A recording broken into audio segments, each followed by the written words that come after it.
హరి ఓం శ్రీ గురుభ్యో నమ. హనుమంతుడు సీతమ్మను ఓదార్చి ధైర్యం చెప్పి ముందు వెనకాల ఆలోచించి మాట్లాడటం అనేది మనం చూసాం. బుద్ధి కుశలత ఎంత ఉపయోగించాలి అనేది హనుమంతుని నుంచి మనం ఎంతో నేర్చుకోవాలి. ఆ భక్తి శరణాగతి ఎలా ఉండాలి అనేది ఆయన చేసి చూపించాడు.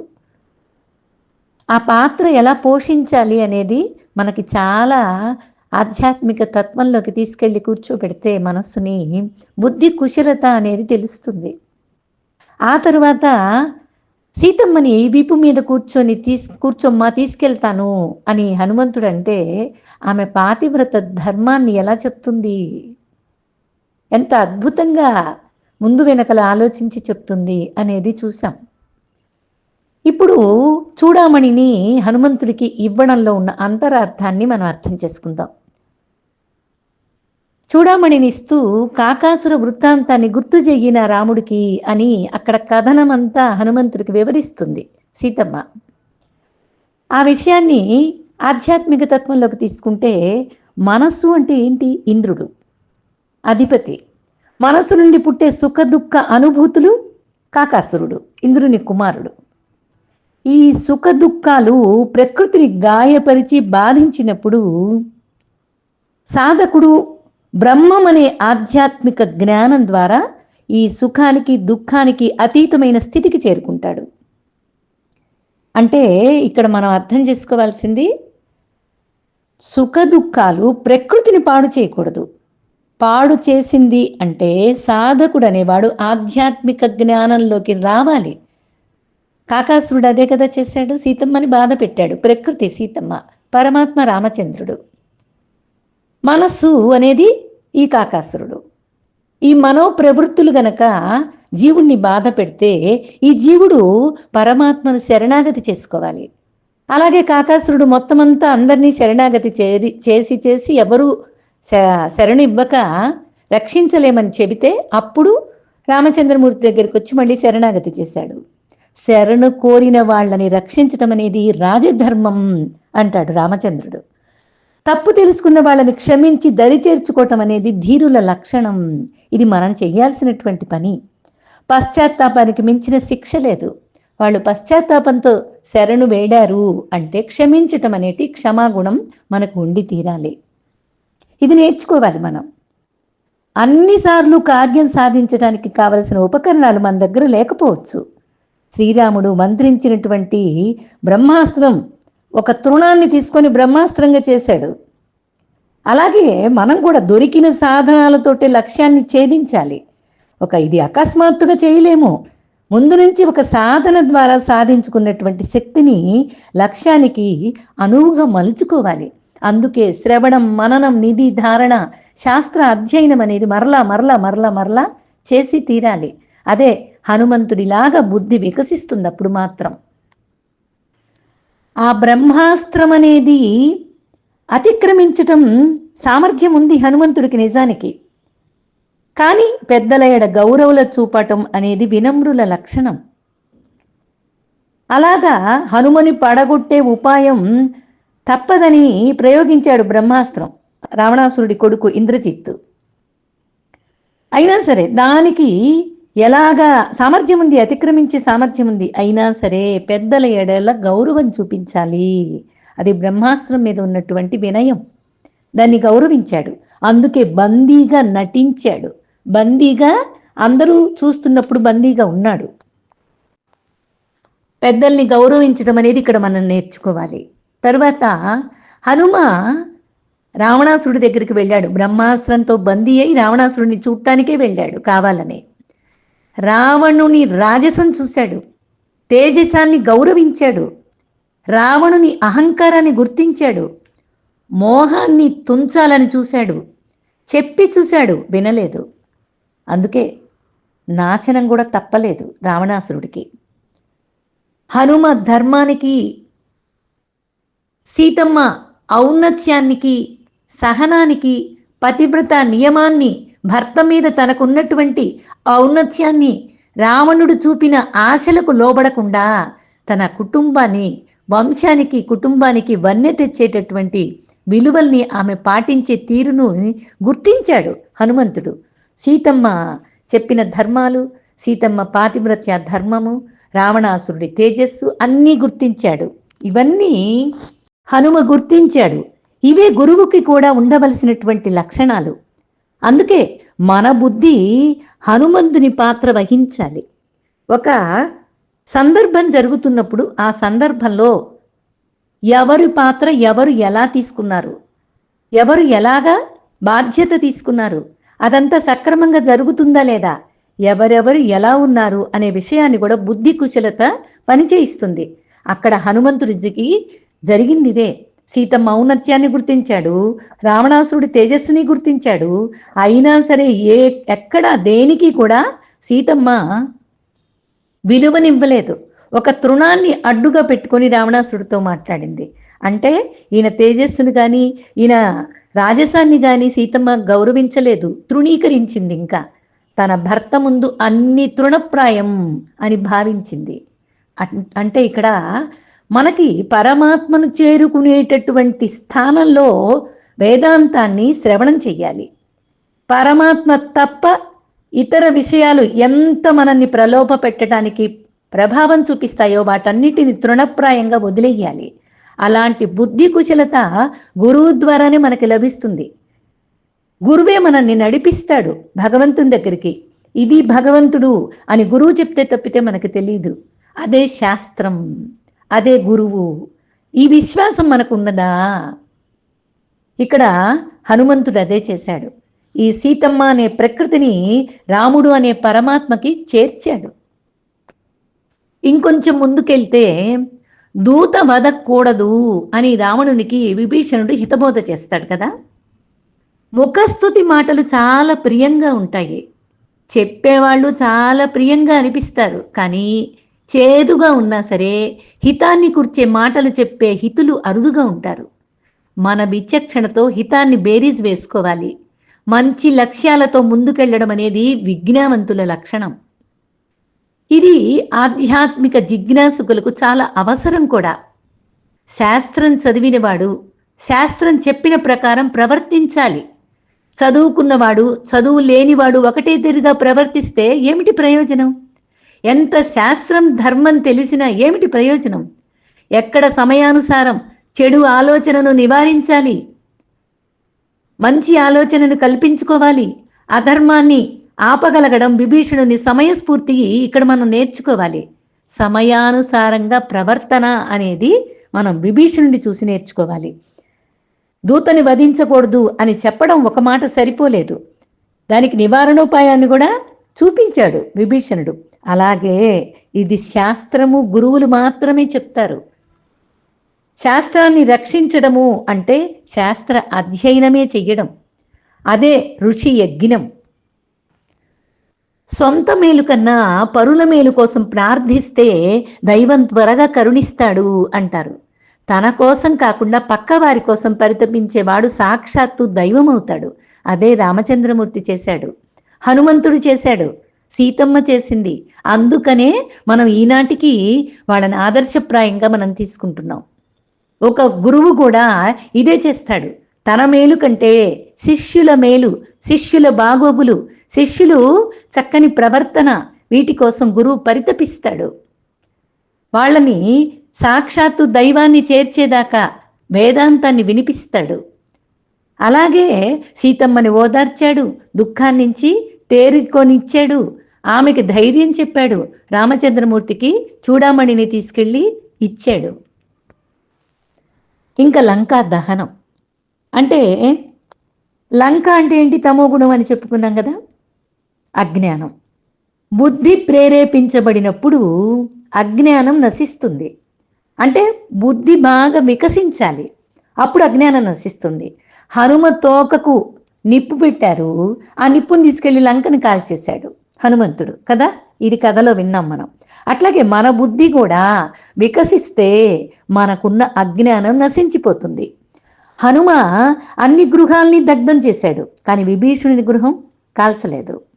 అంటే రావణ సభలో విభీషణుడు చేసిన సాయానికి అతి కృతజ్ఞతా ఫలం. అంతరార్థం కనుక ఆలోచిస్తే ఈషణాత్రయం విభీషణుడు అని కదా, అంటే ఈషణుడు ధన దార పుత్రుల విషయంలో భయం లేనివాడని అర్థం. విభీషణుడు అంటే అంటే జ్ఞానవంతుడు, ఈషణాత్రయ రాహిత్యంతో ఉంటాడు.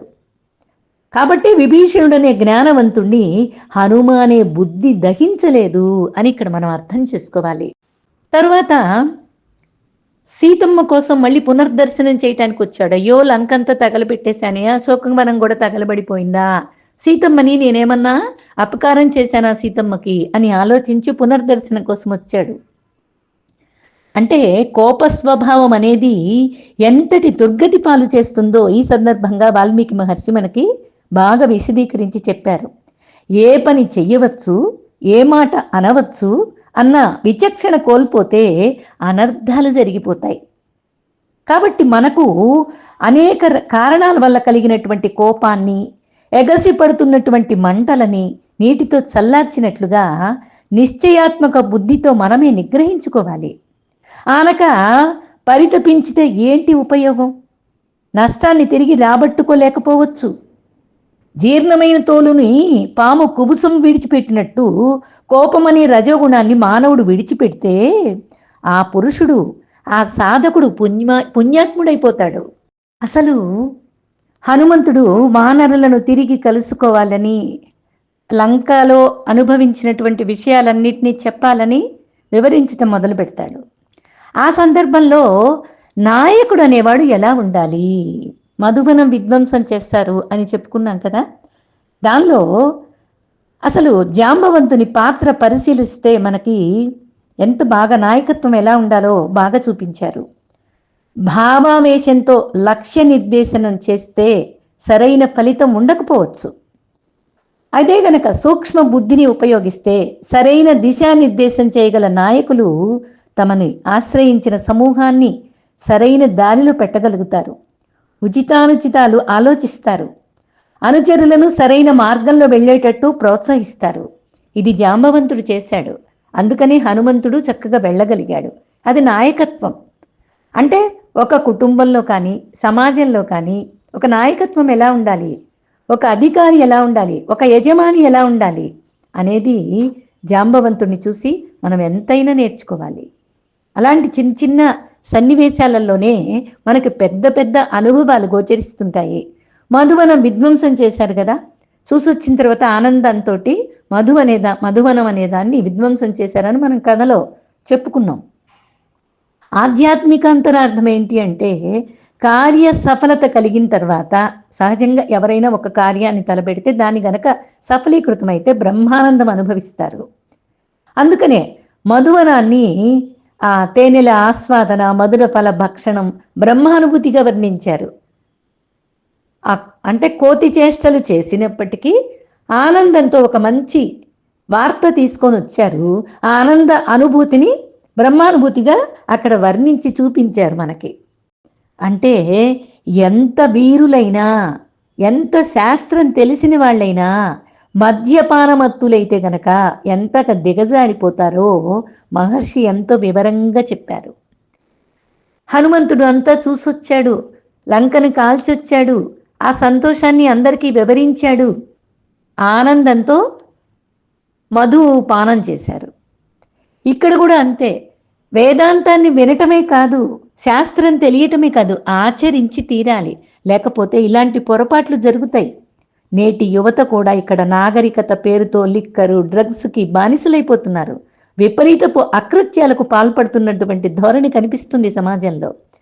సహజంగా మంచి వాళ్ళైనా సరే మత్తులో చేయకూడని పనులు చేయటం నేటి సమాజంలో చూస్తున్నాం కదా. కార్య సాఫల్యతను ఊహించాడు సుగ్రీవుడు. మధువనం ఇలా విధ్వంసం చేస్తున్నారు అంటే సుగ్రీవుడు రాజుగా ఆయనకు వీళ్ళ మీదున్న నమ్మకం. అంత ధైర్యం చెయ్యరు, ఏదో శుభవార్త మోసుకొచ్చారు అనే విషయాన్ని సుగ్రీవుడు గ్రహించాడు. అంటే పరోక్షంలో వేరే వాళ్ళ గురించి విమర్శించినప్పుడు సుగ్రీవుడు స్పందించిన తీరు ఆదర్శనీయం. అక్కడ వచ్చి ఆ మధువనానికి కాపలా ఉన్నటువంటి వాళ్ళు వచ్చి చెప్పినప్పుడు ఎలా అర్థం చేసుకున్నాడో చూడండి సుగ్రీవుడు. ప్రశంసించినప్పుడు, ఒకరి గురించి వేరొకళ్ళు ప్రశంసించినప్పుడు నిజానిజాలు తెలుసుకొని విమర్శింపబడిన వాళ్ళ సహజ స్వభావాన్ని విశ్లేషించుకొని ప్రతిస్పందించాలి. అలా చేశాడు సుగ్రీవుడు. అంటే దదిముఖుడు వచ్చి చెప్పాడు, మధువనం పాడు చేశారు అని సుగ్రీవుడికి కంప్లైంట్ ఇచ్చారు. ఇస్తే సుగ్రీవుడు ఏం చేశాడు, వాళ్ళకంత ధైర్యం ఉండదు, ఏదో శుభవార్త మోసుకొచ్చారు అని ఒక రాజుగా ఏదన్నా విమర్శ మన ముందుకు వచ్చినప్పుడు దాన్ని విమర్శగా కాకుండా నిజ నిజాలు తెలుసుకొని దాని స్వభావాన్ని బట్టి అప్పుడు విశ్లేషించాలి. ఈ గుణం ఉండి తీరాలి. వెంటనే నమ్మేసి విమర్శ చేయకూడదు అనే విషయం ఇక సుగ్రీవుని చూసి మనం నేర్చుకోవాల్సిందే. ఇంకా హనుమంతుడు రాముడికి చూడామణిని సమర్పించాడు కదా, సీతమ్మ ఇచ్చింది, అది తీసుకొని వచ్చి ఇచ్చాడు. ఆ విషయంలో హనుమంతుడు, అంగదుడు, వానర వీర్లు తిరిగి కిష్కిందకి చేరుకున్నారు. రాజుని నాయకుడని కాబట్టి నేను చెప్పిన పని ఏదైనా సరే ప్రజలు సేవకులు పాటించాలి అనుకునేవాడు నియంత కాగలడు కానీ ప్రజారంజకుడు కాలేడు. పదవిలో ఉన్నప్పుడు, అత్యున్నత స్థితిలో ఉన్నప్పుడు చాలామంది ప్రవర్తించే తీరు సాధారణంగా అలాగే ఉంటుంది. ప్రజాభిప్రాయానికి విలువనిచ్చి పాలించే పాలకులు చరిత్రలో నిలిచిపోతారు, చిరకాలం జనం గుండెల్లో ఒదిగిపోతారు. ఇలా ఉండాలి నాయకుడి లక్షణాలు. అందుకని ఇక్కడ కూడా మనం అంగదుణ్ణి, సుగ్రీవుణ్ణి, జాంబవంతుణ్ణి చూసినట్లయితే ఇంకా హనుమంతుడిది మనకి చెప్పే పనే లేదు. ఇలా చూసినట్లయితే ఎలా ఉండాలి నాయకుడు అనేవాడు అనేది మనం ఎంతైనా నేర్చుకొని తీరాలి. అలాగే కుటుంబంలో, అలాగే సమాజంలో మన తీరు, మన ప్రవర్తన ఎలా ఉండాలి అనేది అర్థం పట్టినట్టే మనకి సుందరకాండ చూపిస్తుంది.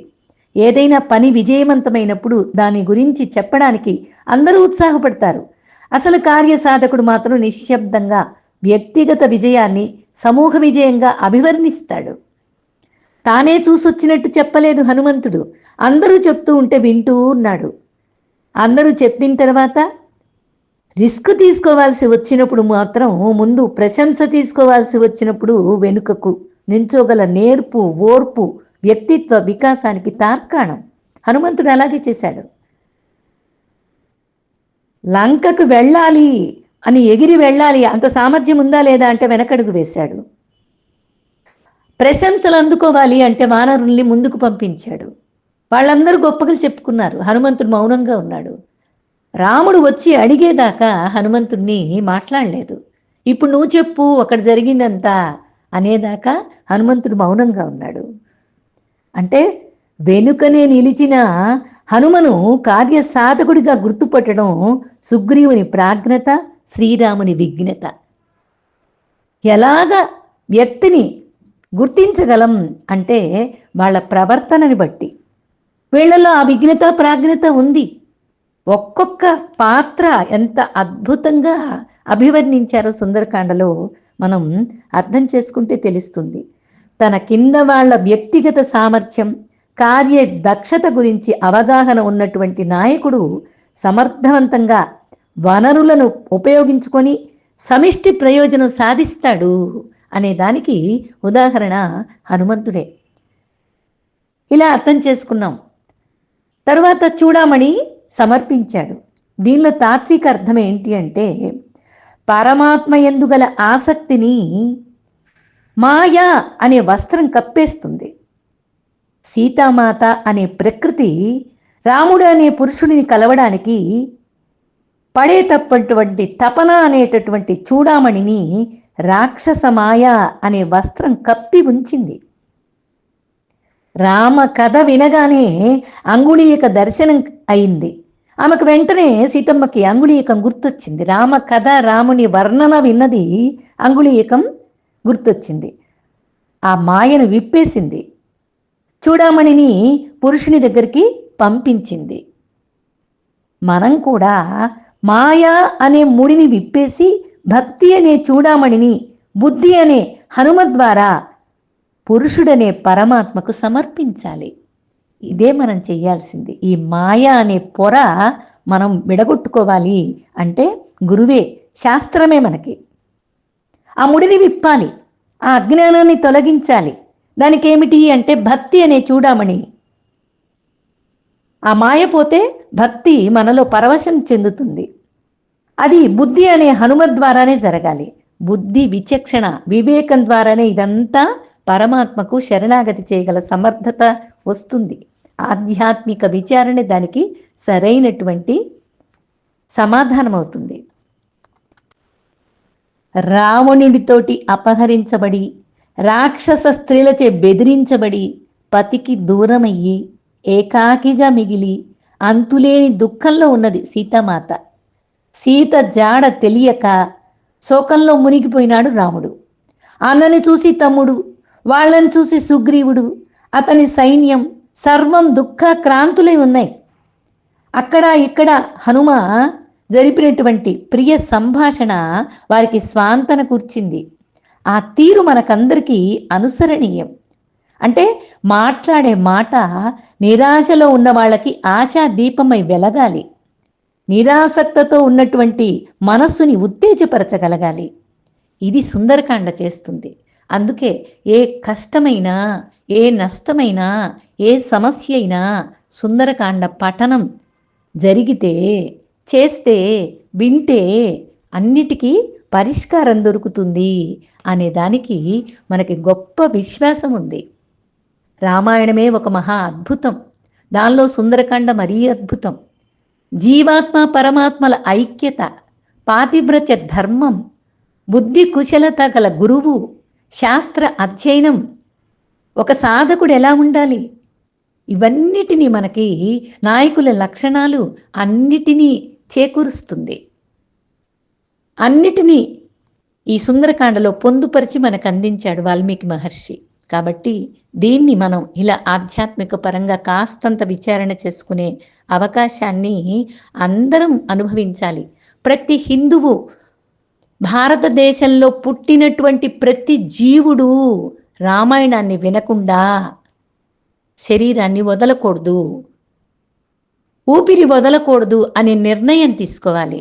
ప్రతి ఒక్క సాధకుడికి, ప్రతి ఒక్క హిందువుకి, ప్రతి ఒక్క భారతదేశంలో పుట్టిన జీవుడికి ఈ రామాయణాన్ని అందించాలి అనేది ధ్యేయంగా పెట్టుకోవాలి. దాన్ని అనుసరణీయమైనటువంటి శాస్త్రమని అనుభవానికి దగ్గరగా తీసుకోవాలి. అందులో మనమంతు ప్రయత్నం ఋషి యజ్ఞంగా మనం చేద్దాం. హరి ఓం. శ్రీ గురుభ్యో నమః. హరి ఓం.